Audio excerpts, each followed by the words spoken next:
नमस्कार साथियों, मैं विपिन आपके अपने चैनल शुभम एकेडमी में आप सभी का हार्दिक स्वागत करता हूं। आए हो जमी पे निभाने को किरदार, आए हो जमी पे निभाने को किरदार, कुछ ऐसा कर चलो कि जमाना मिसाल दे। इसी कड़ी के साथ क्लास को शुरू करते हैं। राष्ट्रपति यानी प्रेसिडेंट टॉपिक देख रहे थे, जिसमें राष्ट्रपति में हम बहुत कुछ कवर कर चुके हैं। उसी कड़ी को आगे आज देखते हैं। बात करें अगर राष्ट्रपति के चुनाव की, तो वो हमने पूरा प्रोसेस बता दिया था, कौन कौन पार्टिसिपेट करते हैं। और अगर राष्ट्रपति के चुनाव में कोई गड़बड़ी होती है तो सिर्फ और सिर्फ उसका निर्णय सुप्रीम कोर्ट करेगा। या तो जो राष्ट्रपति पद के लिए दावेदार है वो जाएगा सुप्रीम कोर्ट, या फिर उसका प्रतिनिधि जाएगा। तो राष्ट्रपति के चुनाव में गड़बड़ी होती है तो सिर्फ और सिर्फ सुप्रीम कोर्ट ही जाया जा सकता है, उसके अलावा कहीं नहीं। बात करते हैं विधायी शक्ति की। हमने प्रशासनिक शक्ति देख ली थी, जिसमें नियुक्तियां देख ली थी, राष्ट्रपति किस किस की नियुक्ति करते हैं। बात करते विधायी शक्ति की यानी लेजिस्लेटिव पावर, जिसमें संसद होती है। संसद लोकसभा, राज्यसभा और राष्ट्रपति से मिलकर बनी होती है।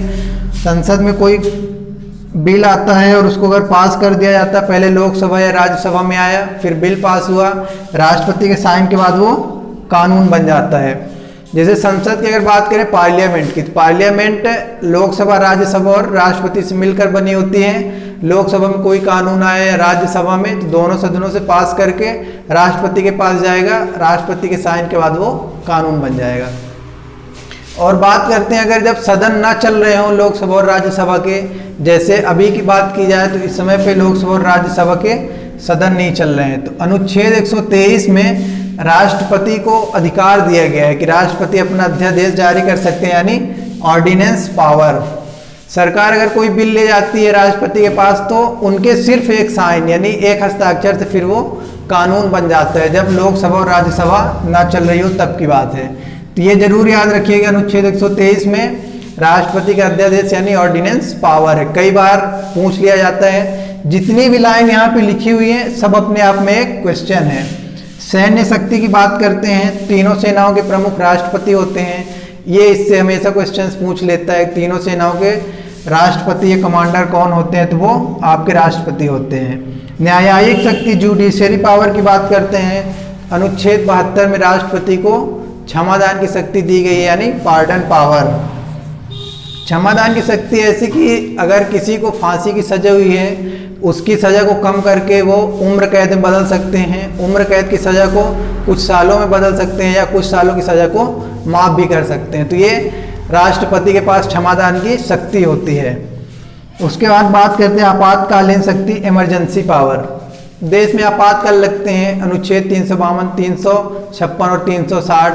तो ये बिना राष्ट्रपति के अनुमति के या राष्ट्रपति के साइन के ये आपातकालीन नहीं लगाया जा सकता। पहले ऐसा होता था कि प्रधानमंत्री ने बोल दिया और राष्ट्रपति ने आपातकालीन लगा दिया, लेकिन 44वां संविधान संशोधन किया जाता है 1978 में, जिसमें कहा गया कि जब तक मंत्रिपरिषद लिखित में नहीं देंगे कि आपातकालीन लगाना है, तब तक आपातकाल नहीं लगाया जा सकता। बात करते हैं अनुच्छेद 360 वित्तीय आपातकाल की। आज तक अपने देश में वित्तीय आपातकाल नहीं लगा है। अनुच्छेद 352 लग चुका है, 356 कई बार 100+ बार लग चुका है। इसके बाद फिर अपन आगे देखते हैं। राष्ट्रपति को कुछ एक्स्ट्रा पावर्स भी दिए गए, मतलब अतिरिक्त शक्तियां भी दी गई हैं। बात करते हैं अनुच्छेद 143 की, 143, जिसमें राष्ट्रपति सुप्रीम कोर्ट से सलाह ले सकते हैं, सहायता ले सकते हैं। किसी भी मामले में राष्ट्रपति को अधिकार है कि वो सुप्रीम कोर्ट से बात कर सकते हैं या सुप्रीम कोर्ट से अपनी बात रख सकते हैं। बात की जाए अनुच्छेद 78, प्रधानमंत्री से कार्यों की सूचना लेना, कौन सा क्या काम किया जा रहा है। प्रधानमंत्री या उनके मंत्रिपरिषद से राष्ट्रपति कार्यों की सूचना ले सकते हैं। राष्ट्रपति के महाभियोग की बात करते हैं, इम्पीचमेंट प्रोसेस, अनुच्छेद 61 में इसका वर्णन किया गया है। इसको जरूर याद रखिएगा। जैसा कि मैंने बताया कि राष्ट्रपति के टॉपिक में एक एक लाइन अपने आप में क्वेश्चन है। अनुच्छेद 61 की बात करते हैं, राष्ट्रपति को हटाने की बात की गई है। राष्ट्रपति का महाभियोग, इम्पीचमेंट प्रोसेस। कोई देशद्रोह का काम कर दे, संविधान के खिलाफ काम कर दे, इंसान है, इंसान से गलती होती, कोई ह्यूमन एरर कर दे, तो उस प्रोसेस में राष्ट्रपति को भी हटाया जा सकता है। ये प्रोसेस लोकसभा या राज्यसभा कहीं से भी शुरू की जा सकती है। अगर राष्ट्रपति को हटाना है तो वो तो प्रोसेस या तो लोकसभा में या राज्यसभा, 2 सदनों में से किसी में से शुरू की जा सकती है। और 14 दिन पूर्व उनको सूचना देनी पड़ेगी राष्ट्रपति को कि हम आपके खिलाफ इम्पीचमेंट प्रोसेस यानी महाभियोग ला रहे हैं, और वो भी लिखित में सूचना उनके पास देनी पड़ेगी। सरकारी काम जितने भी होते हैं वो पूरे लिखित में होते हैं। बात करते हैं 1/4 मेंबर्स समर्थन, मतलब किसी भी सदन में अगर आता है, चाहे लोकसभा हो चाहे राज्यसभा में, वहाँ पे 1/4 बहुमत होनी चाहिए, उनका समर्थन होनी चाहिए।